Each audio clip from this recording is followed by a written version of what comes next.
ஏசாயா 61:10. கர்த்தருக்குள் பூரிப்பாய் மகிழ்கிறேன், என் தேவனுக்குள் என் ஆத்மா களி கூர்ந்திருக்கிறது. மணவாளன் ஆபரணத்தினால் தன்னை அலங்கரித்துக் கொள்கிறதற்கும் மணவாட்டி தன்னை சிங்காரித்துக் கொள்கிறதற்கும் ஒப்பாக அவர் ரட்சிப்பின் வஸ்திரங்களை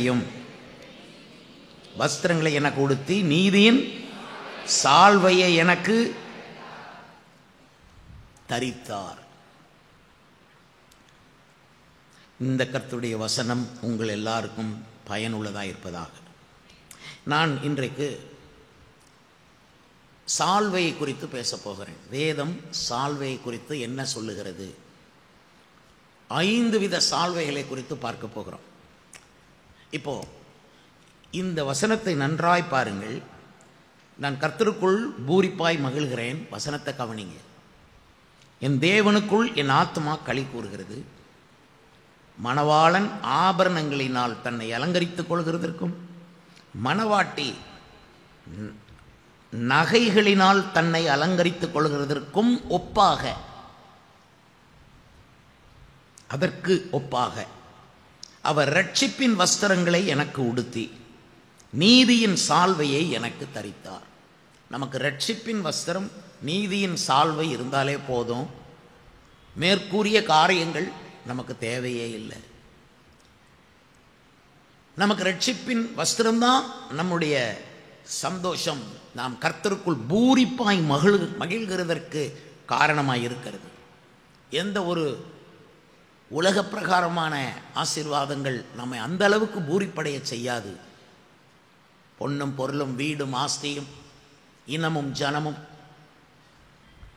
பேரும் புகழும், இதுதான் மக்கள் உலகத்திலே தேடுவது. அது கிடைத்த அத்தனை பேருடைய முகமும் சுருங்கி போனது, கவிழ்ந்து போனது. ஆனால் ரட்சிப்பின் வஸ்திரத்தை உடுத்திக் கொண்டவர்கள், நீதியின் சால்வையை தேவனிடத்திலிருந்து பெற்றுக்கொண்டார். அவரே தரிக்கிறார். யாரும் நீங்கள் எடுக்க முடியாது. ரட்சிப்பின் வஸ்திரத்தை அவரே நமக்கு கொடுக்கிறார். அதை கொண்டு அவரையே நம்மை உடுத்துவிக்கிறார். எவ்வளவோ பாக்கியம் நமக்கு. தேவனால் உடுத்தப்படுவது எவ்வளவு பெரிய பாக்கியமானது. ஆதாம் ஏவாள் பாவம் செய்த பொழுது தேவன் அவர்களுக்கு உடுத்துவித்தார். அவர்களுக்கு ஒரு மிருகத்தை பலி செலுத்தி அந்த உடையினால் உடுத்துவித்தார். அவங்களுக்கு உடை தெரியாது. அவங்களுக்கு தெரிந்த உடையெல்லாம் வெயில் ஏறினா காய்ந்து போகக்கூடிய, சருகாய் போகக்கூடிய உடைதான். இந்த உலகத்தில் இருக்க எல்லாமே அப்படித்தான். எல்லாமே எரிந்து அழிந்து போகக்கூடிய காரியம். உனக்கு அவரே உடுத்தினார். அதே போல ஒவ்வொருவருக்கும் மிக கவனமாய் உடுத்தப்பட வேண்டியது ரட்சிப்பின் வஸ்திரம், நீதியின் சால்வை. இந்த ரட்சிப்பின் வஸ்திரம்னா நம்ம ரட்சிக்கப்படும் போது நமக்கு அவர் தருகிறது, நாம் விசுவாசிக்கிறோம், அவ்வளோதான். நம்ம பெருசாக ஒன்றும் செய்யலை, இயேசுவை விசுவாசம். இதில் என்ன கஷ்டம் இருக்குது மக்களுக்கு? இயேசுவை விசுவாசித்தாலே அவர் நமக்கு கர்த்தரா இயேசுவை விசுவாசி, அப்பொழுது நீயும் உன் வீட்டாரும் ரட்சிக்கப்படுவீர்கள்னு சொன்னவர். நம்ம விசுவாசத்தை இயேசுவின் மேல் வைக்கணும், விக்கிரகத்தின் மேல் வைக்கக்கூடாது. நம்ம விசுவாசத்தை இயேசுவின் மேல் வைக்கணும், மதங்களின் மேல் வைக்கக்கூடாது. நம்முடைய விசுவாசத்தை இயேசுவின் மேல் வைக்க வேண்டுமே தவிர அன்றாட பழக்க வழக்கங்கள், இது எங்கள் ஊர் வழக்கம், இது எங்களுடைய மூதாதையருடைய வழக்கம், நாங்கள் மூதாதையர்களெல்லாம் இந்த கோயிலுக்கு தான் போயிட்டு வந்தோம், இந்த வழக்கம் எதுவுமே கிடையாது. நீங்கள் இயேசுவை விசுவாசித்தால் போதும், அவரே உங்களை உடுத்து வைக்கிறார். நீ எப்பேற்பட்ட பாவியாக இருந்தாலும் அதை சரி பண்ணி அதை கழுவி சுத்திகரித்து அப்புறம் அந்த வஸ்திரத்தை நமக்கு அவர் உடுத்துவார். ரட்சிப்பு பெற்றவர்கள் பாக்கியவான்கள். ரட்சிக்கப்பட்ட ஜனமே உனக்கு ஒப்பானவன் யாருன்னு சொல்லக்கூடிய அளவுக்கு இவங்க உயர்ந்தவங்க. அவங்களுக்கு படிப்பை பற்றி பிரச்சனை கிடையாது, பணத்தை பற்றி பிரச்சனை இல்லை, புகழை பற்றி பிரச்சனை இல்லை, சொந்த பந்தங்களை பற்றி பிரச்சனை இல்லை. அவங்க போட்டிருக்கிற வஸ்திரமே அவங்களுக்கு சொந்த பந்தம். அவங்க வஸ்திரமே அவங்களுக்கு ரட்சிப்பின் வஸ்திரம் போட்டிருக்காங்கல்ல, அதுதான் அவங்களுக்கு உறவு, புகழ் எல்லாமே. ரட்சிக்கப்பட்டவனுக்கு ரொம்ப உறவுகளை கொண்டாடிட்டு இருக்க மாட்டான். அவன் ரட்சிப்பை தான் கொண்டாடுவோம். ஞாயிற்றுக்கிழமை எதுக்கு வாரம்? ரட்சிப்பை கொண்டாட வருகிறோம், பாவ மன்னிப்பை கொண்டாட வருகிறோம். கர்த்தர் இயேசு நம்மளை ஏற்றுக்கொண்டார், நமக்கு அந்த வஸ்திரத்தை கொடுத்தார், ரட்சிப்பின் வஸ்திரம். ரட்சிப்பின் வஸ்திரம் பெற்றவர்கள் அந்த வஸ்திரமே அவங்கள காப்பாற்றும், பரிசுத்தமாக காப்பாற்றும், அவங்கள சரியான சபைக்கு கொண்டு போய் சேர்க்கும். உங்கள் புத்தி கொண்டு போய் சேர்க்காது, உங்கள் அறிவு கொண்டு போய் சேர்க்காது, 1000 கேள்வி கேட்கும். ஆனால் ரட்சிப்பின் வஸ்திரம் உங்களை சரியான ஆவிக்குரிய சபையில் கொண்டு சேர்த்துரும். காரணம், நீங்கள் ரட்சிப்பின் வஸ்திரத்தை தேவன் உங்களுக்கு உடுத்தி இருக்கிறார். தேவன் நம்முடைய இந்திய தேசத்தை வேதத்திலே அவர் வைத்திருக்கிறார். கர்த்தருக்கு ஸ்தோத்திரம். ஆனால் இந்த இந்தியாவில் கிறிஸ்தவர்கள் என்று வந்தது அவ்வளவும் ரட்சிக்கப்படாமலே. அவர்களுக்கு ஸ்கூல், காலேஜ், ஆஸ்பத்திரி, அப்போ எல்லாரும் டாக்டர்ஸ், நர்சஸ் அப்படி மாறணும். அது படிப்பு, எல்லா படிப்பும் டாக்டருக்கு படி, நர்ஸுக்கு படி, டீச்சராக படி, கடைசியில் எல்லாம் டீச்சர்ஸாக வந்து ஆனால் ரட்சிக்கப்படாமல், ரட்சிப்பின் வஸ்திரம் இல்லை. டாக்டர்ஸாக வந்து ரட்சிப்பின் வஸ்திரம் இல்லை. இடையே யாராவது கர்த்தர் சந்தித்து அவங்கள பாவ உணர்வு உண்டாக்கி அவங்கள ரட்சித்து அந்த ரட்சிப்பின் வஸ்திரத்தை உடுத்தி ஸ்கூலுக்கு போனால் மீதி எல்லா டீச்சரும் கேலி பண்ணுவாங்க. ஹெட் மாஸ்டர் எதிர்த்து நிற்பார், டிரான்ஸ்ஃபர் பண்ணுவார். ஏன்னா வித்தியாசமான வஸ்திரத்தோடு வருதே, ரட்சிப்பின் வஸ்திரம் ரொம்ப வித்தியாசமாக இருக்குது. லஞ்சம் வாங்க மாட்டேங்கு, தப்பு செய்ய மாட்டேங்குது. 27 பிள்ளை தான் வந்திருக்குன்னா 27 மட்டும்தான் ரிஜிஸ்டர் எழுதுது. மற்றவங்கெல்லாம் போய் ரிப்போர்ட் கொடுக்குறாங்க, இவன் உண்மையாக கொடுக்குறான். ரட்சிப்பின் வஸ்திரத்தை போட்டு போனவங்களுக்கு அவ்வளோ எதிர்ப்பு. இத்தனை இடங்களில் டிரான்ஸ்ஃபர்னு தூக்கி அடிப்பாங்க. அவங்க பிள்ளைகளுக்கு மெடிக்கல் காலேஜில் சீட்டு கொடுக்க மாட்டாங்க, நல்ல இடங்களில் வேலை கிடைக்காது. அப்போ ரட்சிப்பின் வஸ்திரத்தை உடுத்தியிருந்தவங்க எவ்வளோ பாடு, துயரம், துன்பம், சிலுவை சுமந்தாங்க, கஷ்டப்பட்டாங்க. தங்கள் பிள்ளைகளுக்கு கிடைக்க வேண்டிய சலுகையெல்லாம் இல்லாமல் போயிரோன்னு தெரிஞ்சிருந்தும் இயேசு பின்னால் வந்தாங்க. கர்த்தர் இதையெல்லாம் தாண்டி இந்த பெற்றோருடைய பிள்ளைகளையும் கூட இன்றைக்கி சந்தித்து வருகிறார். பிள்ளைகளுக்கு ரட்சிப்பின் வஸ்திரத்தை கொடுத்து வருகிறார். இன்றைக்கி ரட்சிப்பின் வஸ்திரம் நமக்கு இருக்கிறதா நமக்கு உயர்ந்த ஒரு உடை. பரலோகத்துக்குள்ளே ரட்சிப்பின் வஸ்திரம் இருக்கிறவன் தான் அனுமதி, வேறு யாருக்கும் அனுமதி இல்லை. இயேசு கிறிஸ்து சொன்ன ஒரு உவமை, அந்த கல்யாண வீட்டுக்குள்ளே கல்யாண வஸ்திரம் தரியாமல் ஒருவன் வந்திருந்தான். ஏன் சிநேகிதனே, நீ கல்யாண வஸ்திரம் தரிக்காமல் ஏன் வந்தாய்? அவனுக்கு பேச்சு இல்லை, அவனுக்கு பதிலே இல்லை. அவன் சொன்னான், அவன் ஒன்றுமே சொல்ல முடியாமல் இருந்தான். எஜமான் சொன்னான், இவன் கையையும் காலையும் கட்டி இருள் நிறைந்த அறையிலே இவனை அடைத்து போடுங்கள் என்று சொல்லிவிட்டார். இது ஒருவன் ரட்சிப்பின் வஸ்திரம் இல்லாமல் பரலோகத்துக்கு போக முடியாது. அப்படிப்பட்டவங்க கட்டப்பட்டு அவங்க எரி நரகத்துக்குள் தள்ளப்படுவாங்க என்பதற்கு அடையாளமாக இயேசு குறிப்பிட்டார். இன்றைக்கி உங்களுக்கும் எனக்கும் கிடைத்திருக்கிற ரட்சிப்பின் வஸ்திரம் தான் நமக்கு மதிப்பு, அதுதான் நமக்கு செல்வம், அதுதான் நமக்கு பேரும் புகழும், அதுதான் நமக்கு சொந்த பந்தம். ரட்சிப்பின் வஸ்திரத்தை தான் நீங்கள் எல்லாமா நினைக்கணும்.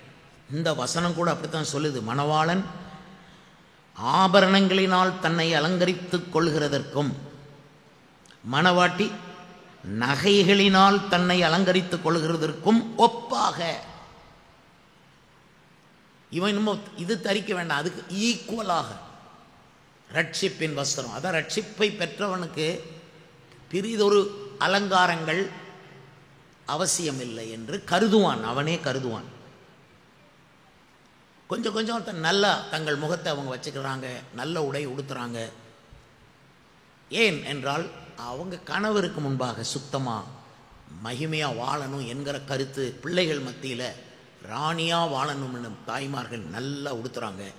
இது போக அவர்கள் தேவ சபைக்கு வரும் பொழுது அவர்கள் நல்ல உடைகளை உடுத்தி தேவனுக்கு முன்பு நின்று, என் இயேசு எனக்கு பூரிப்பாக என்னை ஆக்கிவிட்டார், என் இதயம் பூரித்தது, என் மகிமை களி கூர்ந்தது, நான் சந்தோஷப்பட்டு களி கூறுகிறேன், அந்த மாதிரி கர்த்தரனை வைத்தார் என்று சொல்வதற்காக ஆலயங்களில் சர்ச்சில் வரும்போது ரட்சிக்கப்பட்டவர்கள் எல்லாம் ஒன்று கூடி கர்த்தரை ஆராதிப்பாங்க, நல்ல ஆசீர்வாதமாக வருவாங்க. இதனால் ரட்சிப்பின் வஸ்திரத்தை பெற்றவங்க ஐயோ எனக்கு நல்ல வஸ்திரம் இல்லையேன்னு கவலைப்பட்டதும் இல்லை, ஐயோ எனக்கு உலகம் எனக்கு கிடைக்கலையேன்னு வருத்தப்படுறதும் கிடையாது, ஐயோ எனக்கு பொண்ணும் பொருளும் இல்லையேன்னு கவலைப்படுறதும் கிடையாது, ஐயோ அந்த பணக்காரன மாதிரி இந்த பணக்காரன மாதிரி நான் இல்லையேன்னு உட்காந்து வேதனைப்படுறதும் கிடையாது. பரலோகத்து மேலே கண்ணை வச்சுருப்பாங்க இவங்க. அல்லேலூயா. இந்த வஸ்திரம், ரட்சிப்பின் வஸ்திரம் தரித்தவங்களுக்கு எங்கே போனாலும் மதிப்பு வரும். அது இவங்க படிப்பினால் வராது, அது அந்த வஸ்திரத்தினால் வரும். இவங்களுக்கு எங்கே போனாலும் கதவு திறக்கும். வஸ்திரத்தின அந்த மகிமையின் வஸ்திரத்தினால, அலங்காரத்தினால இல்லை. அதனால் ரட்சிக்கப்பட்டவன் எங்கேயுமே ஓங்கி நிற்பான், உயர்ந்து நிற்பான். இன்றைக்கு சபையில் வரக்கூடிய மக்கள் எல்லாருமே ரட்சிப்பின் வஸ்திரம் உடுத்தியிருக்கணும். ஏனெனில் ஒவ்வொரு ஆராதனையும் கல்யாண விருந்து. இந்த விருந்து பரலோக விருந்தை நமக்கு முன் அடையாளமாக ஆக்குகிறபடினாலே எல்லாரும் சந்தோஷமாய் தேவனுடைய வீட்டுக்குள்ளே வரணும், பூரிப்போடு வரணும், ஒரு மணவாளன் வர்ற மாதிரி, ஒரு மணவாட்டி உள்ள வர்ற மாதிரி. அதுக்காக வேண்டிய பரிசுத்த வஸ்திரத்தை, இந்த ரட்சிப்பின் வஸ்திரத்தையே அவர் தந்தார். அதுக்கு ஒப்பா அங்கே ஒருத்தன் நிறைய ஆபரணங்களை அணிந்து போகிறான், அது ஒப்பா எனக்கு ரட்சிப்பின் வஸ்திரத்தை கொடுத்துக்காப்பா, நான் ரட்சிக்கப்பட்டேன். நீ ரட்சிக்கப்பட்டியா? இல்லையே. உனக்கு ரொம்ப படிப்பு இருக்கா? ரட்சிக்கப்படலையே, ஒரு பிரயோஜனம் இல்லையே. எங்களுக்கு படிப்பும் இருக்குது, ரட்சிப்பும் இருக்குது. எங்களுக்கு வேண்டியதும் கர்த்தர் தந்திருக்கிறாரு, அன்னன்றைக்குள்ள அப்பத்தை தந்திருக்கிறாரு, ரட்சிப்பின் வஸ்திரமும் எங்களுக்கு தந்திருக்கிறார். இத்தோட நீதியின் சால்வையை கொடுக்குறார். ஒருத்தன் ரட்சிக்கப்பட்ட உடனே அடுத்து அவன் நீதி லைனில் போவான். ஏன்னா உலகமே அநீதியில் இருக்குது, எல்லாருமே அநீதி. அநேக புராணங்கள் பார்த்திங்கன்னா அவ்வளோ அநீதி, யுத்தம் தான் பண்ணி கிடப்பாங்க, ஒருத்தருக்கு ஒருத்தர் அடித்து யுத்தம் பண்ணி. அதெல்லாம் நீங்கள் அதில் நாகரீகமே இல்லை, அதில் ஒரு தெய்வீகமே இல்லை. அந்த அளவில் அவங்களுடைய நடைமுறை லைஃப் இருக்கும். அதாவது ஒரு மனைவி ஒரு புருஷனோட வாழணும் என்பது பைபிள். அது எப்படியும் வாழலாம் அப்படிங்கிறதுக்கெல்லாம் அடையாளங்கள் எல்லா புராணங்களில் வந்துட்டு இருந்தால் மக்களும் அப்படி தானே இருப்பாங்க. எடுத்த உடனே கொல்ல போகிறோம் ஆட்களை, துஷ்டனை நிற்கிறவன் பண்ணுன்னு கொல்லுன்னா அவன் கொல்லத்தான் நிற்பான். ஒவ்வொருவனுக்கும் அவனை மட்டும்தான் நல்லவனாக தெரியும், அடுத்தவன் கெட்டவனாக தெரியும். கெட்டவனாக தெரிகிற அத்தனை பேரையும் கொல்ல நிற்பான். இது இந்த மாதிரியான பகை, வெறுப்பு இதெல்லாம் எங்கேருந்து வருதுன்னா நம்ம மதங்கள்லேருந்து தான் வருது. கிறிஸ்தவ பிள்ளைங்க ரட்சிக்கப்பட்டவங்க அப்படி சகிச்சு தியாகம் பண்ணி, எத்தனை ரட்சிப்பின் வஸ்திரம் உடுத்தின மனைவிமார்கள் புருஷனுடைய அடி உதை வழியெல்லாம் தாங்கிட்டு அவங்க அதையும் தாங்கி புருஷனையும் கைவிடாமல் புருஷனை தெய்வத்துக்கு அடுத்த இடத்துல மதித்து உயர்த்தி வச்சு அவங்களுக்காக கண்ணீர் விட்டு ஜெபிச்சு சாப்பிடாமல் மெலிஞ்சி, அதுக்கப்புறம் கணவன் ரட்சிக்கப்பட்டு வந்ததை பார்த்த பிறகு நிம்மதியாக சாப்பிட்டு வர்ற நேரம் சபையில் உபவாசம் பண்ண வச்சு திரும்ப உபவாசம் இருந்து பிள்ளைகள்லாம் ரட்சிக்கப்படணும். அப்படிலாம் பண்ண விசுவாசிகள் தான் இன்றைக்கி, அவங்களால தான் சபை வளர்ந்து, உண்மையான சபை வளர்ந்து பெருகி கொண்டு போகிறது. ஒவ்வொரு குடும்ப தலைவனும் நீங்கள் வீட்டில் பிள்ளைகள் படிக்கணுங்கிறத நினைக்கிறத விட, பிள்ளைகளுக்கெல்லாம் வேலை கிடைக்கணும்னு நினைக்கிறத விட, பிள்ளை எல்லாரும் ரட்சிப்பின் வஸ்திரத்தை உடுத்தணும், நீதியின் சால்வையை தரிக்கணும்னு நினைக்கணும். அநீதி எல்லாரும் அநீதி தான் செய்கிறதெல்லாம் அநீதி, எங்கே போனால் அநீதி, கட்சிகளுக்குள்ள அநீதி, அரசியலில் அநீதி, மதங்களில் அநீதி இருக்கக்கூடாது. ஆனால் மதங்களில் இருக்கிற நிர்வாகங்களில் அநீதி, அட்மினிஸ்ட்ரேஷன் அதில் அநீதி. அதனால் நான்லாம் எனக்கு அட்மினிஸ்ட்ரேஷனை வேண்டான்னு ஆண்டுகிட்ட சொல்லிக்கொண்டேன். ஏன்னா அந்த வரம் மட்டும் என்கிட்ட கிடையாதுன்னே நம்பினேன். கிருபையில் பல்லாயிரக்கணக்கான மக்களை நடத்தினேனே தவிர அட்மினிஸ்ட்ரேஷனில் நான் நடத்தலை. ஐ நெவர் ஹேட் அட்மினிஸ்ட்ரேஷன், எனக்கு அது வராது.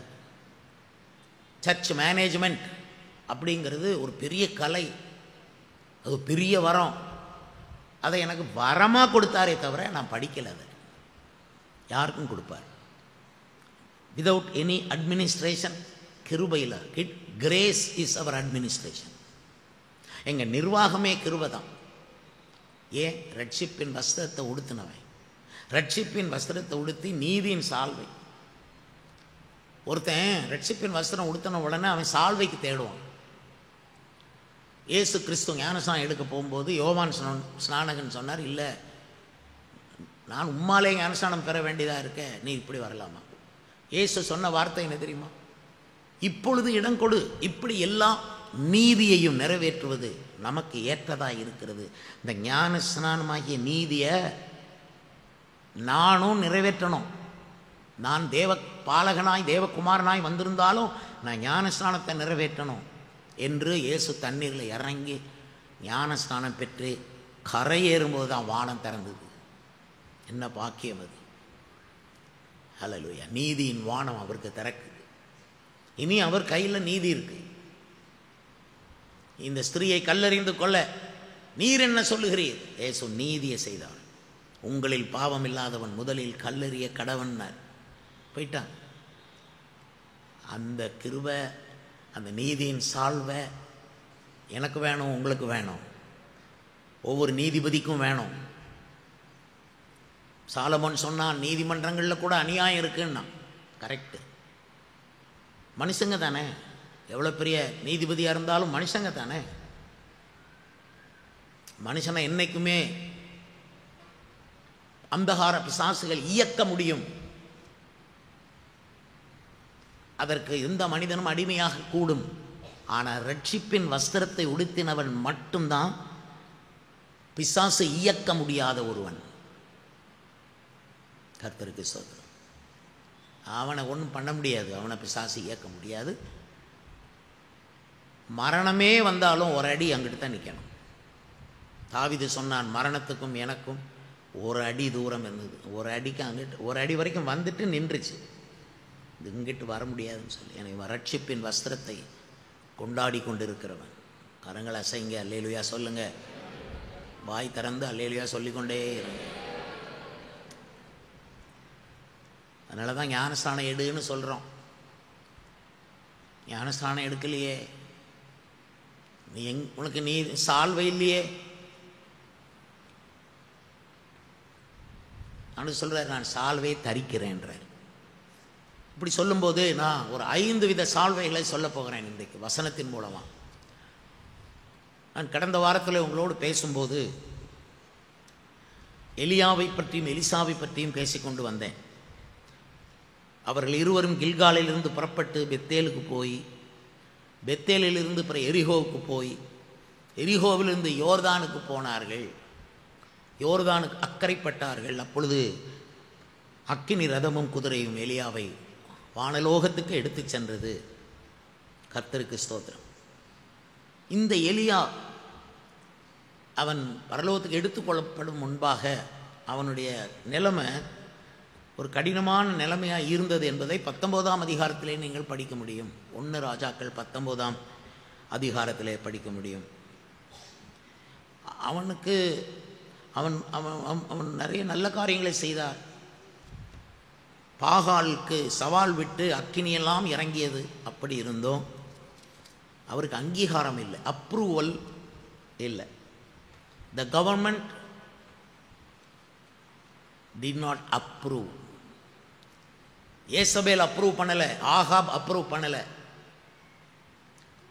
எலியாவை கொல்லுவதற்கு நிற்கிறாள் ஏசபேல். அந்த நேரத்தில் ராஜா ஆகாப் கோழையாய் நிற்கிறான். கோழை புருஷன் கொல்ல நிற்கும் ஏசபேல். எனக்கு தெரியாது, உலகம் அப்படி தான் இருக்கும். கர்த்தருக்கு ஸ்தோத்திரம்.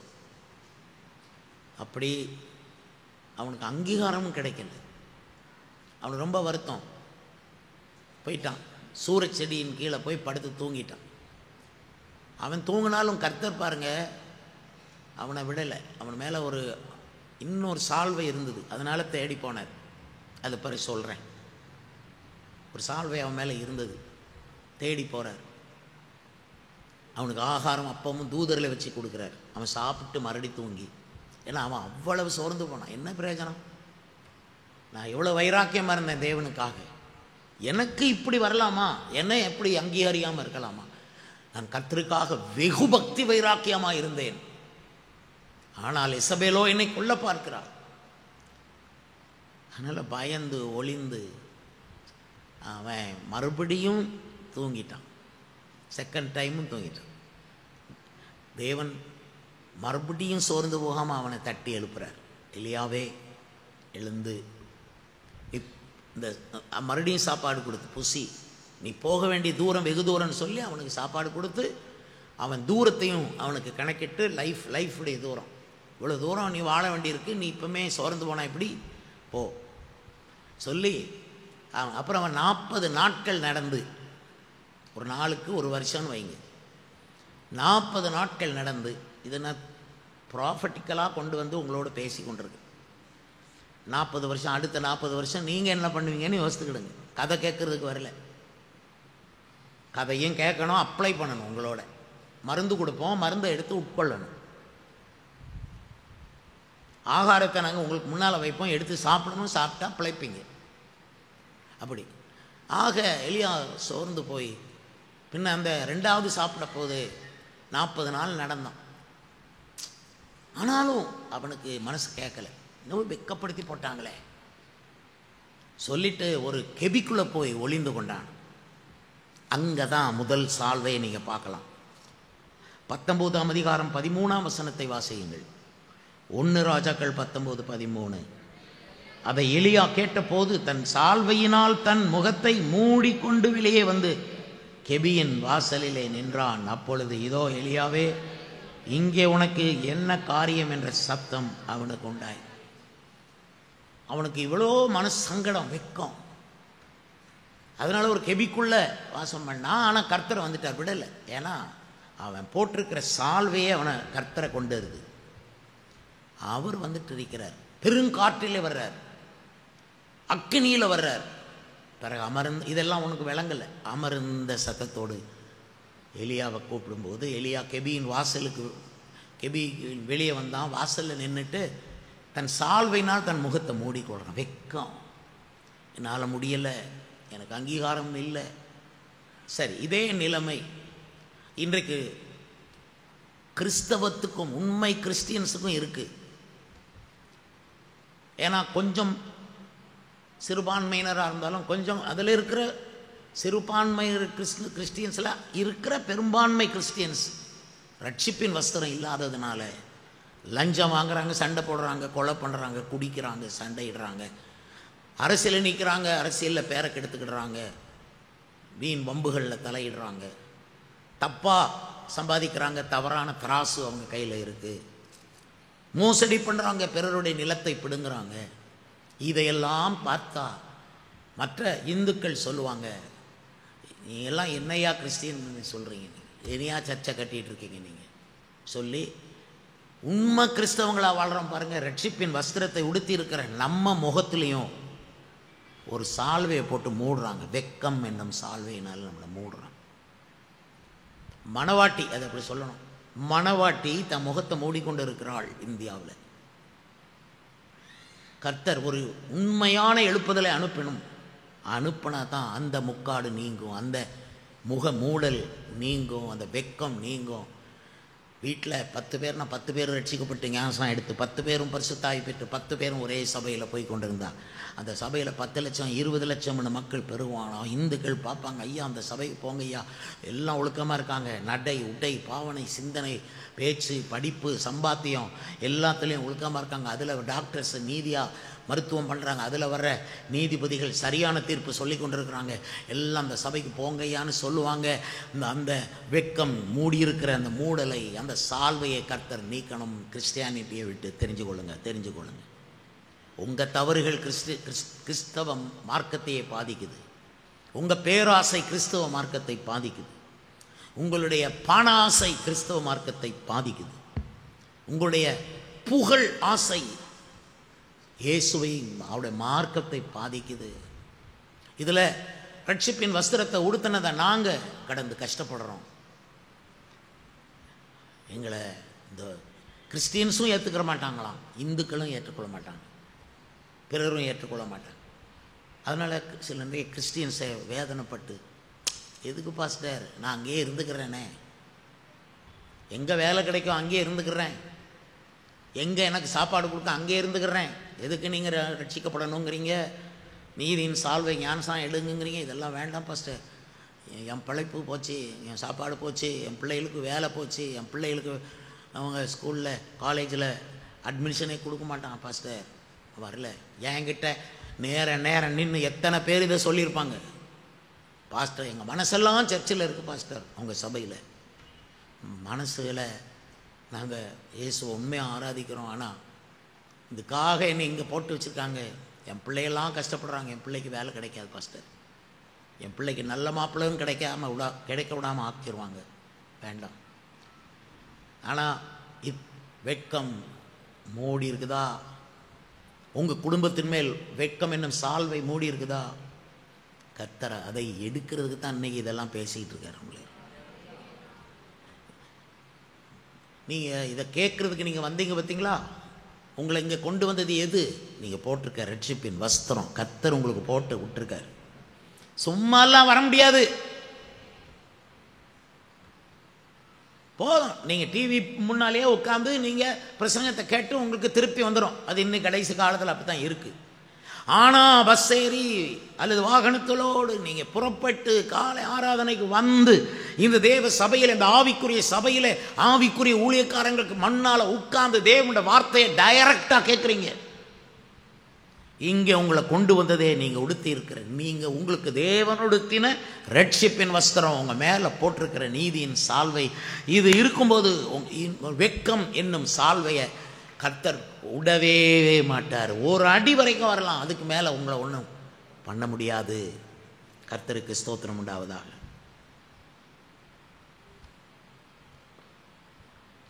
ஒன்று ராஜாக்கள் புஸ்தகத்தில் 19ஆம் அதிகாரத்தில் 19ஆம் வசனத்தை இப்பொழுது நான் வாசிக்கிறேன், என்னோடு சேர்ந்து வாசியுங்கள்.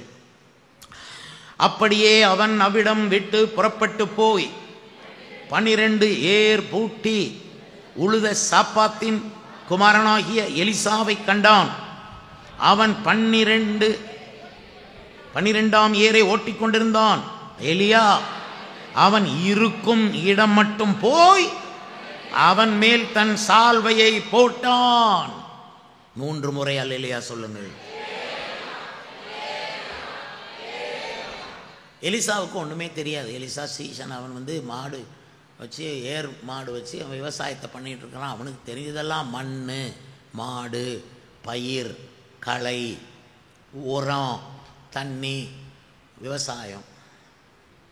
அவனுக்கு அதான் தெரியும், வேறு மனுஷங்களை பற்றி அவனுக்கு ஒன்றுமே தெரியாது.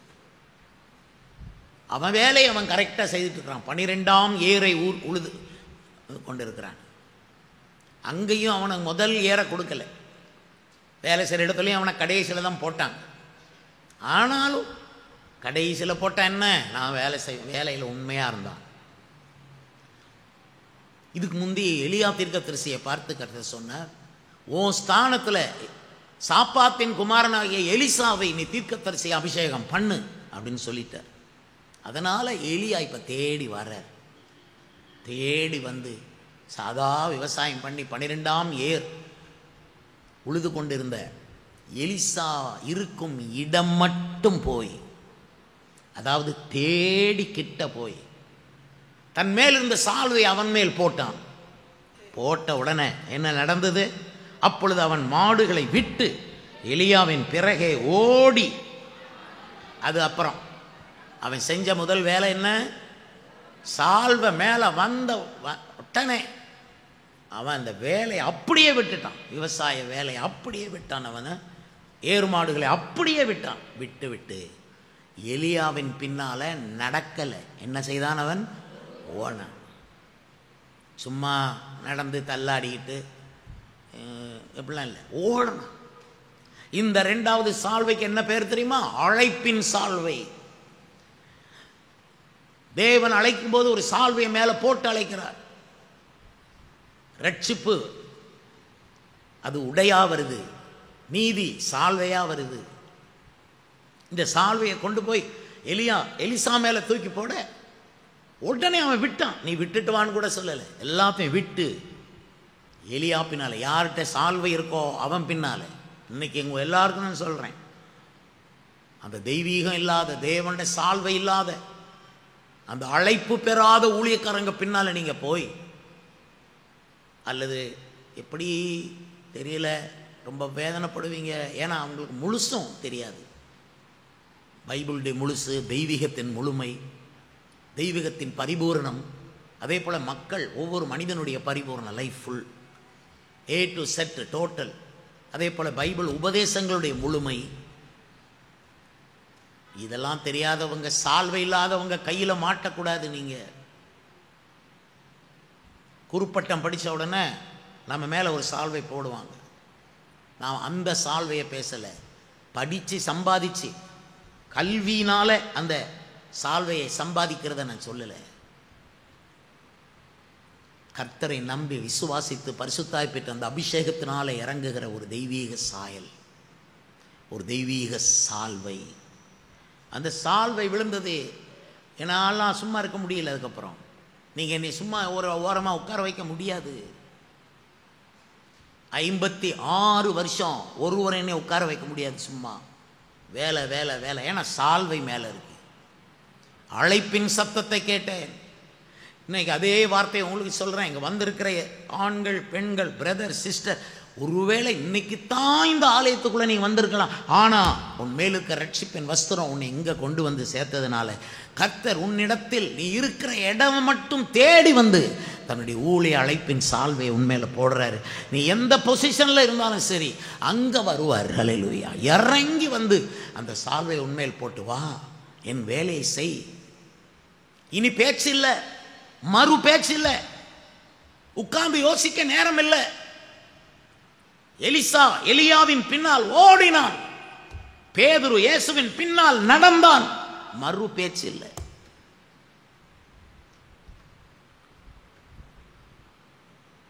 ஆயிரத்தி 1969 அந்த சால்வை என் மேல வந்தது என்று நான் நம்புகிறேன். அப்பொழுது நான் ஆலயத்தில் என்ற சபையில் இருந்த சபையில் முன்னால் முழங்கால் படியிட்ட போது என்னுடைய பாஸ்டர் கேசி ஆண்ட்ரூஸ் அந்த ஐயா உடைய கைகள் என்னுடைய வலது கரத்தை என் தோளில் அப்படி போட்டு, தோல் ஃபுல்லாக அவருடைய கையின் பாரத்தை இப்பவும் நான் ஃபீல் பண்ணுவேன்.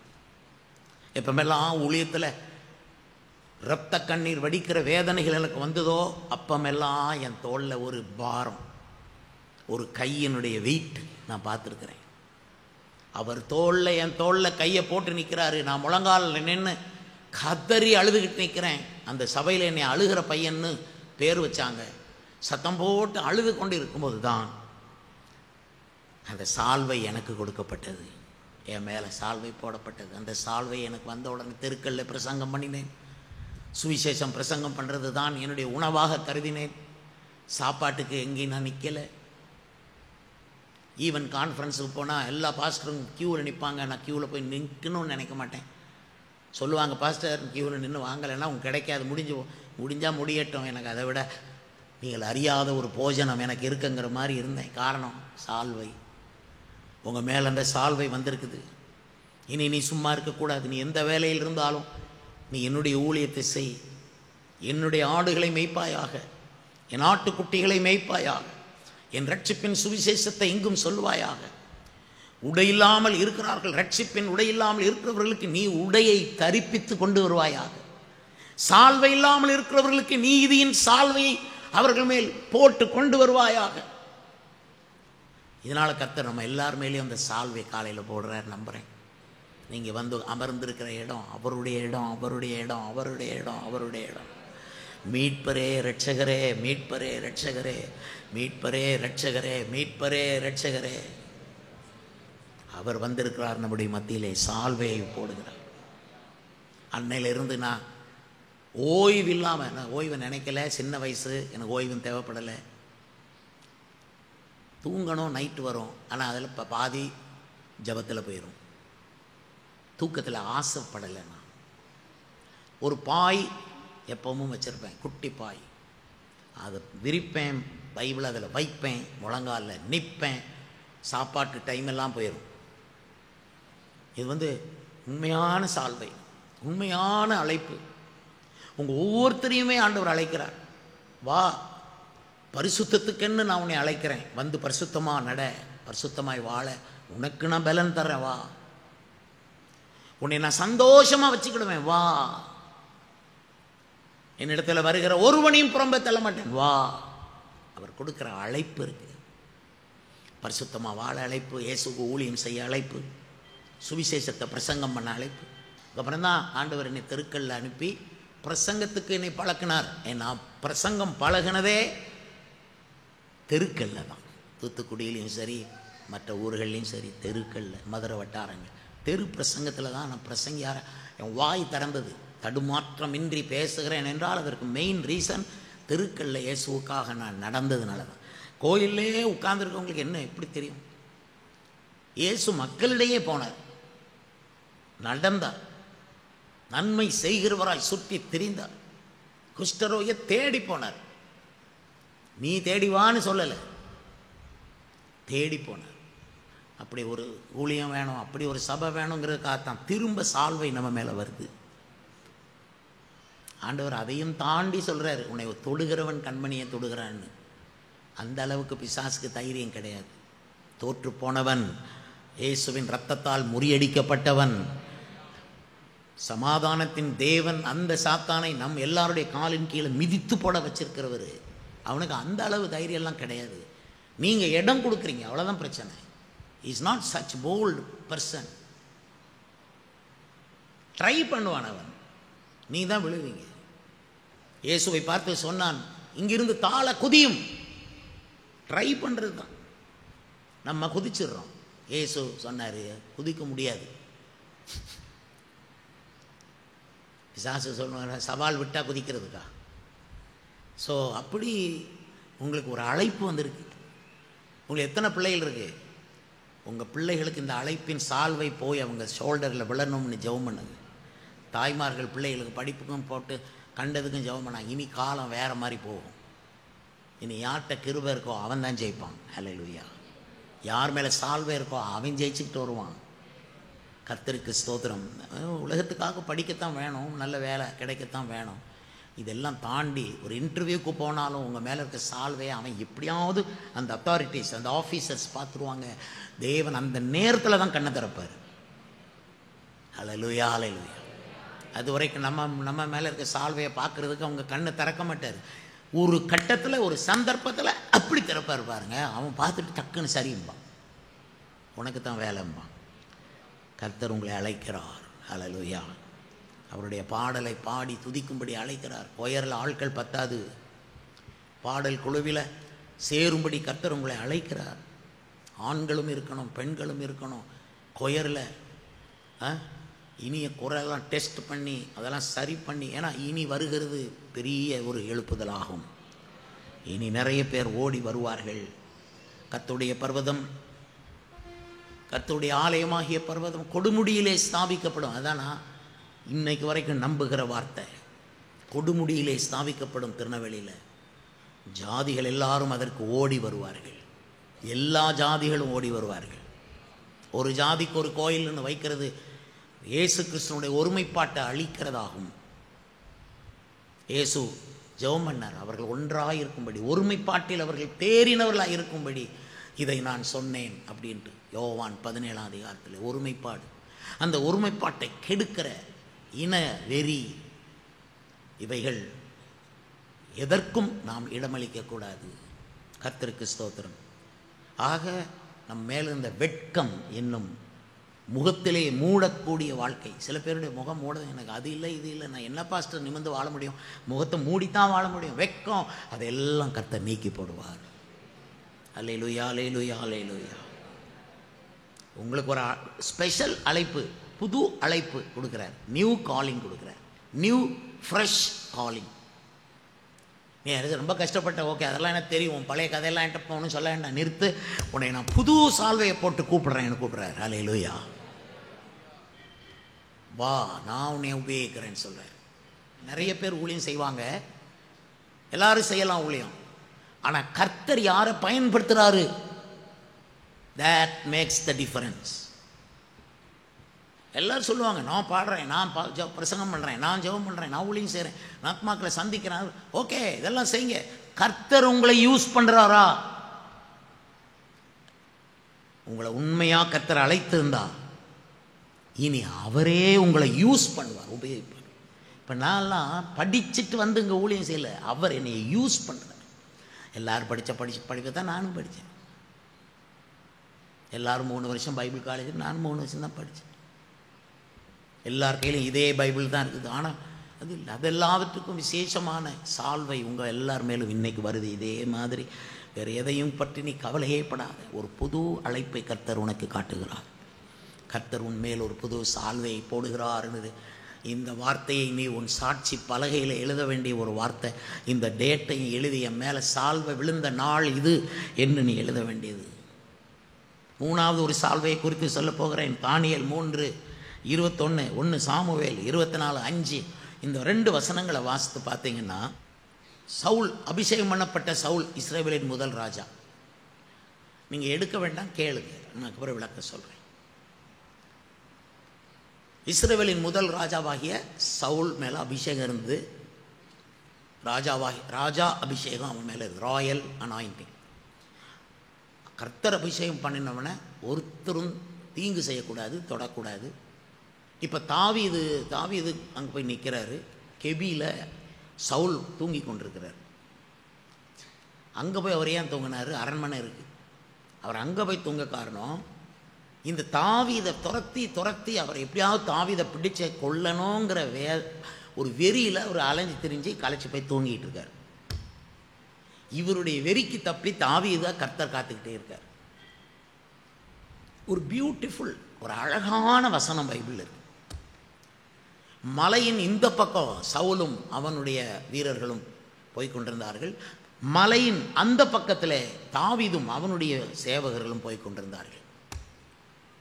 அனுதினமும் சவுல் தாவீதை தேடினான். ஆனால் கர்த்தர் அவன் கையில் இவனை ஒப்பு கொடுக்கவில்லை. இப்படி வசனங்கள் வரும். நடுவில் மலை, இந்த பக்கம் சவுலுடைய. அவன் வரான், தாவீதை பிடிச்சு கொல்லணும் வெறியோடு வர்றான். இந்த மலைக்கு இந்த பக்கம் தான் தாவீதை கர்த்தர் வச்சிருக்கிறார், நடுவில் மலை. இதனால தான் கண்மலையே என்று நம்ம அவரை சொல்கிறோம். அவர் நடுவில் நிற்கிறார். உன் எதிரிக்கும் உனக்கும் நடுவில் நிற்கிறார். உன்னை விரும்பாதவனுக்கும் உனக்கும் நடுவில் மலையாக நிற்கிறார்.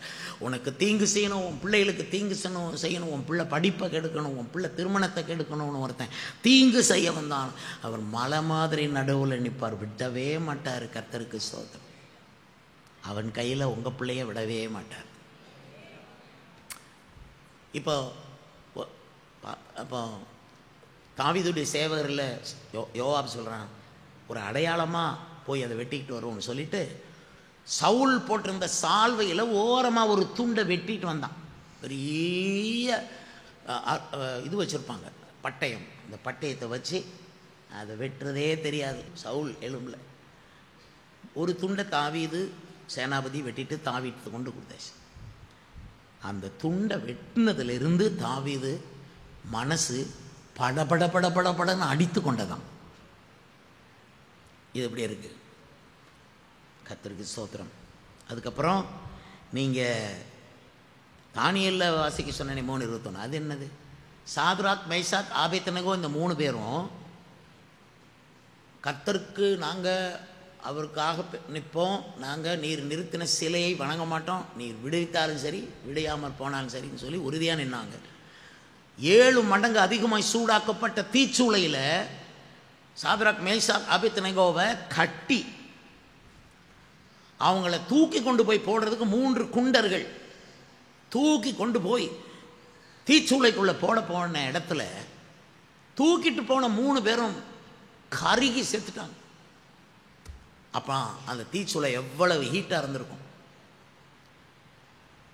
ஆனால் உள்ளே விழுந்த சாத்ராக், மேஷாக், ஆபேத்நேகோ என்ற 3 புருஷரும் அவங்க தங்களுடைய துப்பட்டாக்களோடும் தங்களுடைய அங்கிகளோடும் வஸ்திரங்களோடும் தங்களுடைய சால்வைகளோடும் உள்ளே வீசப்பட்டாலும் அவங்க வஸ்திரங்களுக்கு ஒரு பிரச்சனை இல்லை, அவங்க சால்வை தீப்பிடிச்சு எரியலை.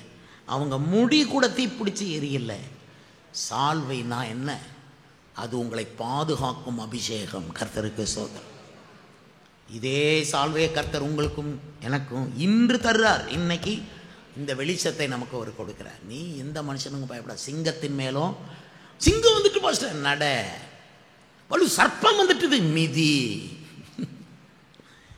பாஸ்டர் பாம்பா வருது, எடு, சர்ப்பங்களை எடுப்பீர்கள். அல்லேலூயா, அல்லேலூயா, அல்லேலூயா.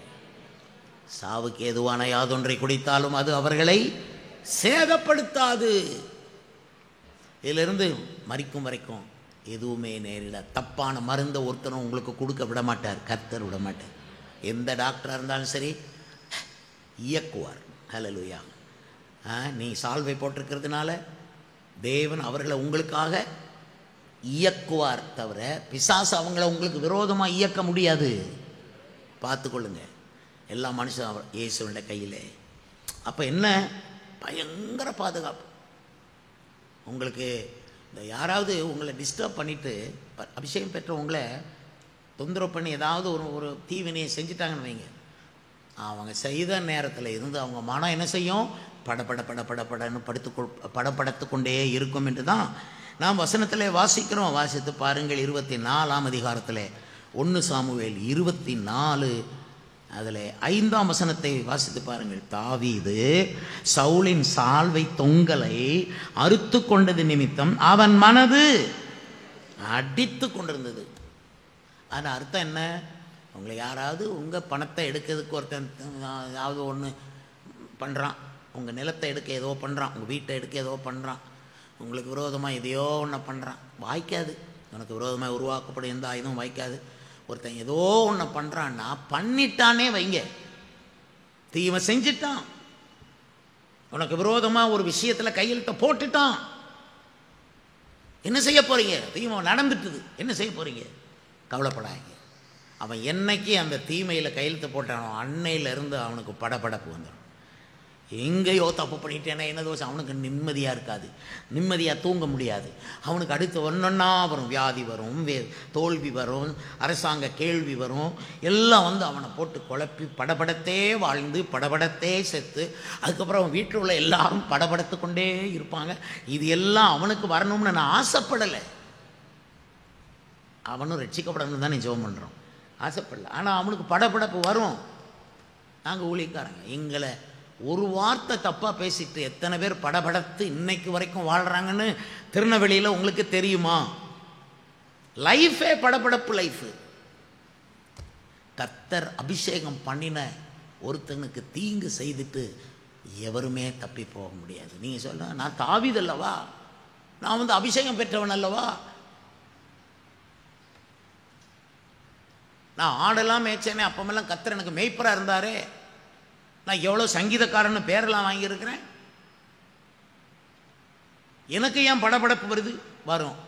ஒரு விசுவாசி இன்னொரு விசுவாசிக்கு ஏதாச்சும் துரோகம் பண்ணினீங்க, ஏதாச்சும் கேவலமாக பேசுனீங்க, பேச மாட்டீங்க, தெரியும், பேச மாட்டீங்க, பார்ப்பீங்க.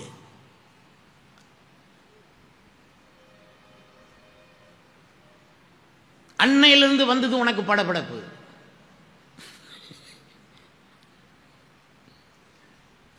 காய்மா காரமா பார்த்தாலும் படபடப்பு.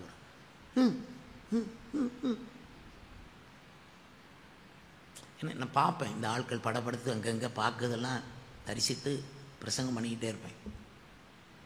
இன்னும் சில பேர் பணத்தை வீட்டில் வச்சுட்டு வாங்கவா வேண்டாமா, வாங்கவா வேண்டாமா, வாங்கவா வேண்டாமா, அந்த இடத்த வாங்கவா வேண்டாமா, அந்த வீட்டை வாங்கவா வேண்டாமா, அந்த பொருளை வாங்கவா வேண்டாமா.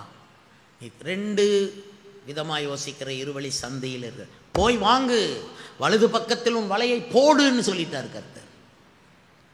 தயங்காமல் போய் வாங்கு, அந்த இடத்தை உனக்கு நான் ஏற்கனவே ரிசர்வ் பண்ணி வைத்திருக்கிறேன், நீ தைரியமாய் போய் வாங்குன்னு கர்த்தர் சொல்ல. எல்லா வாலிபர்களும் இதை பற்றி யோசித்தேன். காலையில் ஜபிக்கும்போது சின்ன பிள்ளைகளாக இருக்கும்போது கதை சொல்லுவாங்க தானே. ஒரு திராட்சை பழம் கொத்தாக காய்ச்சிருந்தது, ஒரு நரி வந்தது, குச்சி பார்த்துச்சு, எட்டலை, எனக்கு எட்டாத பழமெல்லாம் புளிச்ச பழம்ன்ட்டு சொல்லிட்டு ஊரெல்லாம் பரப்பி விட்டுருச்சு. உனக்கு எட்டலை, அதுக்காக பழமெல்லாம் திராட்சை பழமெல்லாம் புளிப்புன்னு ஊரெல்லாம் பரப்பி விட்டியே. திருநெல்வேலி விசுவாசியே, பாளையங்கோட்டை விசுவாசியே, உனக்கு எட்டலை. சத்தியம் உனக்கு எட்டாததுனால இன்ப பழம் புளிக்கும் திருநெல்வேலியில் எத்தனை பேர் இதே காட்சியை காலையில் கர்த்தர் எனக்கு காட்டிட்டு இன்றைக்கும் சபையில் உள்ள வாலிபர்களெல்லாம் எட்டுமான்னு குதிச்சுக்கிட்டு இருக்காங்க.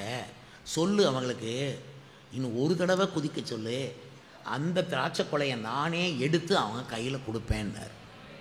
நீ இதுக்கு மேலேயும் குதிக்க தேவையில்லை, இன்னும் ஒரு தடவை முயற்சி பண்ண வாலிபர்கள் இன்னும் ஒரு தடவை முயற்சி பண்ணால் போதும், அந்த திராட்சை கொலை கிடைக்கும், அந்த வேலை கிடைக்கும். ஆண்டவருக்கு ஸ்தோத்திரம். இதெல்லாம் ஆவிக்குரிய சபையில் வரக்கூடிய வெளிச்சங்கள், வெளிப்பாடுகள். இதை கூட நாங்கள் சின்ன விஷயமாக நினைக்கிறோம். பெரிய விஷயமாக நினைக்கிறது எங்களுக்கு இருக்கிற ரட்சிப்பின் அந்த வஸ்திரம், நீதியின் சால்வை இருந்தால் போதும், உன்னை ஒருவனும் ஒன்றும் தீங்கு செய்ய முடியாது. தூக்கி சூளையில் போட்டாலும் சால்வையே உன்னை காப்பாற்றும். கல்யாணம் கட்டி கொடுத்து யார் கையில் போனாலும் சூளையை போல கடினமான வாழ்க்கை இருந்தாலும் கர்த்தர் இந்த சால்வை மேலே இருக்கிறதுனால காப்பாற்றுவார். சால்வையை பெற்றுக்கொள்ளுங்க. 3வது சால்வையை பற்றி போட்டிருக்கு. நான் உங்களுக்கு 3 முக்கிய நல்ல சால்வைகளை சொன்னேன். முதலாவது வெட்கம் என்னும் சால்வை, அது நமக்கு வேண்டாம், அதை எடுத்துட்டார். முதலாவது அவர் நமக்கு கொடுக்கிறது அழைப்பு என்னும் சால்வை. 2வது அவர் நமக்கு கொடுக்கிறது பாதுகாப்பு என்னும் சால்வை. 3வது அவர் கொடுக்கிறது வல்லமை என்னும் சால்வை. என்ன சால்வை? வல்லமை. 2 ராஜாக்கள் 2ஆம் அதிகாரத்தில் எலியாவும் எலிசாவும் யோர்தான் கரையில் வந்து நிற்கிறாங்க. யோர்தான் பிரவாகித்து பாய்ந்து கொண்டிருக்கிறது. அப்பொழுது எலியா தன்மேல் இருந்த சால்வையை எடுத்து அதை முறுக்கி தண்ணீரில் ஓங்கி அவன் அடித்தான். தண்ணீர் 2 பக்கமும் பிரிந்தது. அவர்கள் 2 பேருமே உலர்ந்த தரையில் நடக்கிற பிள்ளைகளைப் போல நடந்து அக்கறைப்பட்டார்கள். இது வல்லமையின் சால்வை. லைஃப்பில் எப்போவுமே நீங்கள் யோர்தானை பார்க்கலாம். மாதம் யோர்தான் முன்னுக்கு நிற்கும். மாதம் இன்னொரு ஆள்கிட்ட ஜபக்குறிப்பு எழுதி தூரத்தில் யார்கிட்டையா ஜெபம் பண்ணுங்க கேட்க முடியாது. வாரம் உங்கள் கையிலேயே உங்கள் மேலேயே அபிஷேக வல்லமை என்கிற சால்வை இருந்தால் அந்த சால்வையை முறுக்கிறதுக்கு உபவாசம் பண்ணணும். அல்லேலூயா சொல்லுங்கள். எதுக்கு முறுக்கணும்? சால்வையை முறுக்கிற மாதிரி தான் உபவாசம். அப்போல்லாம் வயிறெல்லாம் இப்படியே முறுக்கிற மாதிரியெல்லாம் நாங்கள்லாம் ஃபீல் பண்ணுவோம் ஃபாஸ்டிங் பண்ணும்போது. அப்போ தான் இட்லியுடைய வாசனை அவ்வளவு கேட்கும். அதோடைய சாம்பாருடைய வாசனை ஒரு காலம் இல்லாத வரைக்கும் அப்படி வந்து நிற்கும். அதுக்கு மேலேயும் நீங்கள் புரோட்டாவை நினச்சிங்கன்னா எலும்பி போயிடுவீங்க, உபவாசத்தில் இருக்க மாட்டீங்க. அவ்வளவு தூரம் சோதனை வரும், வயிறெல்லாம் பிடிச்சி நிலமோ பண்ணும். ஆனால் 2 பாட்டு தான் அதெல்லாம் அமர்ந்துடும். கர்த்தருக்கு ஸ்தோத்திரம். ஏன்னா 2 பாட்டிலேயே கர்த்தர் சொல்லிடுவார், ஏப்பா இந்த மாதிரி ஆராதிக்கிறாங்கப்பா, இறையாதே அமைதலாக இரு. வயிறும் இறையாது. சிலருக்கு உள்ளுக்கு எருமை மாடு சத்தம் போடும், புலி சத்தம் போடும். அதெல்லாம் ஒன்றும் இல்லை. எனக்கெல்லாம் குடலை ஆண்டவர் எப்படி தான் அமைதி தூங்கு தூங்கு தூங்கு தூங்கு தூங்கு குடலே தூங்குன்னு தூங்க போட்டுருவார். மனுஷன் அப்படி நின்று 8 மணி நேரம் 9 மணி நேரம்லாம் நின்றுருக்கேன் ஃபாஸ்டிங் ப்ரேயர்களை நடத்த, இரவு ஜபங்களை நடத்த. கர்த்தர் அந்த கிருபையை இன்னும் வச்சுருக்கார். அந்த சால்வை நித்தியமானது. உங்கள் மேலே இருக்க சால்வை நித்தியமானது, பவர்ஃபுல் சால்வை. உங்கள் எல்லாருடைய லைஃபுக்கும் சின்ன தடைகள், பெரிய தடைகள், சின்ன யோர்தான்கள், பெரிய யோர்தான்கள், அத்தனையும் தாண்டி நீங்கள் இங்கே தேவ சபைக்கு வர்றீங்க. அத்தனையும் தாண்டி வாழ்க்கையில் வெற்றி பெறணுமானா உங்கள் மேலே இருக்கிற வல்லமை நீங்கள் சொல்லாமலே வேலை செய்யும். நீங்கள் என்ன முறுக்கி அடிக்க சொல்லியிருக்கேன், இப்படியே சால்வை எடுக்கப்பா, அங்கே இருக்காது. அது பரிசுத்தாவினுடைய வல்லமை. நீங்கள் உங்கள் வயிற்றைத்தான் முறுக்குவீங்க, உபவாசம் பண்ணி ஜெபிப்பீங்க. நான் ரொம்ப அந்த உபவாசம் பண்ணும்போது தாங்க ரொம்ப வல்லமையை பார்ப்பேன், ரொம்ப வெளிப்பாடுகளை பார்ப்பேன். உபவாசங்கள் ரொம்ப அவசியம். இப்பொழுது நம்ம எழுந்து நின்று ஒரு 5 நிமிஷம், அதுக்கப்புறம் நம்ம கிளம்பி போக போகிறோம். ரட்சிப்பின் வஸ்திரம், நீதியின் சால்வை, இதை மட்டும் விட்டுறாதீங்க. இந்த சால்வையே உங்களை தீச்சூளைக்குள்ள போனாலும் காப்பாற்றும். யாராவது உங்களுக்கு டிஸ்டர்ப் பண்றாங்களா சொல்லுங்க. உங்களை ஜெபிக்க விடாம, ஆலயத்துக்கு போக விடாம, சபைக்கு போக விடாம டிஸ்டர்பன்ஸ் இருக்கா? முறுக்குங்க. அல்லேலூயா. முறுக்கி தண்ணீரை அடித்தார்களா என்ன? யோர்தான் கூட கேட்டுச்சு. உடனே பிரிஞ்சு அங்கிட்டு இங்கிட்டு போயிட்டு, கர்த்தர் உனக்கு பாதையை ஏற்படுத்துகிறார். அல்லேலூயா, அல்லேலூயா. நாங்கள் இத்தனை வருஷம் வந்தது சொந்த பலத்தில், படிப்பில், அறிவில் கிடையாது. அபிஷேகத்தில் தான் முன்னுக்கு வந்திருக்கிறோம். ஒவ்வொரு உபவாச கூட்டத்திலையும் நாங்கள் பாடி துதித்து ஜெபித்து ஒவ்வொரு ஆராதனையிலும் அந்த ஆவியானவர் கொடுக்குற பலத்தை பெறுவோம். அன்னன்னைக்கு ஆவியானவர் புதுசு புதுசாக கொடுப்பார். நேற்று கொடுத்தது வேறையா இருக்கும், இன்னைக்கு கொடுக்கறது வேறையா இருக்கும். நேற்று தானே ஜெபம் பண்ணேன், இன்னைக்கு எதுக்கு அப்படி யோசிக்காங்க. நேற்று வேற, இன்னைக்கு வேற. நாளைக்கு ஜெபிச்சிங்கன்னா இன்னும் வேற. பலத்தின் மேல் பலமடைந்து சீயோனிலே தேவ சந்நிதியில் வந்து காணப்படுவார். சகோதரனே, நான் சொல்றேன், எந்த தகராறு, எந்த பிரச்சனையும் உன்னை தொட முடியாத அளவுக்கு ஒரு அடிக்கு அந்த பக்கம் நின்னுரும். இது தேவனுடைய வார்த்தை. யாராவது உங்களுக்கு அப்படியே இடைஞ்சல் பண்ணிட்டாலும் அவன் 5 வருஷம் 10 வருஷம் படபடத்து தான் வாழ்வான். அவன் மனது அவனை அடித்து கொண்டே இருக்கும். நீ கவலைப்படாத, கர்த்தரை நம்பு, பரிசுத்தாவியை நம்பு. உன் மேல இருக்கிற சால்வையை தொலைச்சிடாத. சால்வையை பிடுங்கும்படி வருவாங்க, விட்டுறாத. உன் ரட்சிப்பின் வஸ்திரத்தை எப்பொழுதுமே பிடித்துக்கொள். கர்த்தர் ஸ்தோத்திரம். வேற அலங்காரம் நமக்கு பெருசு கிடையாது. ஆமென். பிடித்துக்கோ. கர்த்தருக்குள்ள நிரம்புங்க. ஆமென். மணவாளன் ஆபரணங்களை தரிப்பது போல, மணவாட்டி நகைகளினால் தங்களை அலங்கரிப்பது போல, நான் உனக்கு ரட்சிப்பின் வஸ்திரத்தை உனக்கு கொடுக்கிறேன்றாரு. இதுதான் பிரதர் உங்களுக்கு ஆபரணங்கள். கையை தட்டி துதிங்க, வாயை திறந்து அபிஷேகத்தினால் நிரம்பி அந்நிய பாஷைகளை பேசுங்க. இது தேவனுடைய நேரம். இது கர்த்தர் உங்களை ஆசீர்வதிக்கிற நேரம். பகலிலே அவர் வந்து உங்களை தொட்டு கொண்டிருக்கிறார். ஆமென். இந்த பகல் பொழுது கர்த்தருடைய மகிமை உங்களை தொடுகிறது. ஒரு விசேஷ அழைப்பை கர்த்தர் உங்களுக்கு கொடுக்கிறார். ஒரு சால்வை உங்கள் மேல் வந்து விழுகிறது. நீங்க நினைக்கலாம், கர்த்தர் சொல்றாரு, நீ இருக்கிற இடம் வரைக்கும் வந்து என் சால்வையை ஓ மேல போடுறேன், வா, புறப்பட்டு ஃபாலோ மீன்னு சொல்ற. எழும்பி கர்த்தருக்காக புறப்படுகிறவர்கள் கரம் தட்டி கர்த்தரை துதிக்கலாம். இயேசுவின் அழைப்பை நாங்கள் பெற்றுக்கொண்டவர்கள் சொல்லி கர்த்தரை துதிக்கலாம். இந்த ஆராதனைக்கு வந்தவர்கள் பாக்கியவான்கள். உங்களையும் உங்களுடைய பிள்ளைகளையும் காப்பாற்றுவார். உங்கள் சரீரத்துக்கு நல்ல சுகத்தை கொடுப்பார். உங்களை கீழாக்காமல் மேலாக்குவார். ஆமென். உங்களை பகலுக்குரியவர்களாய் வைப்பார். நீங்கள் இரவுக்கும் இருளுக்கும் உள்ளானவர்களாய் இருக்க மாட்டீர்கள், பகலுக்குரியவர்களாய் இருப்பீர்கள். நீங்கள் ஜெயித்து போவீர்கள். பலத்தினாலும் அல்ல, பராக்கிரமத்தினாலும் அல்ல, தேவ ஆவினால் ஜெயித்து ஜெயித்து ஜெயித்து நீங்கள் முன்னால் போய்கொண்டே இருப்பீர்கள். புதுபலனை பெற்றுக்கொள்வீர். புதுபலனை பெற்றுக்கொள்வீர். புதுபலனை பெற்றுக்கொள்ளுங்க ஐயா. புதுபலனை பெற்றுக்கொள்ளுங்க. நீங்க பெறுகிற சுகம் இன்னும் பல ஆண்டுகளை உங்களுக்கு அள்ளி தந்து கொண்டே இருக்கிறது. இயேசுவே வந்திருக்கிறார் நம்முடைய மத்தியிலே.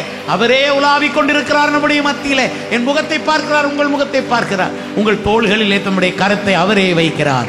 நன்றி பிதாவே, நன்றி பிதாவே, நன்றி பிதாவே, நன்றி பிதாவே.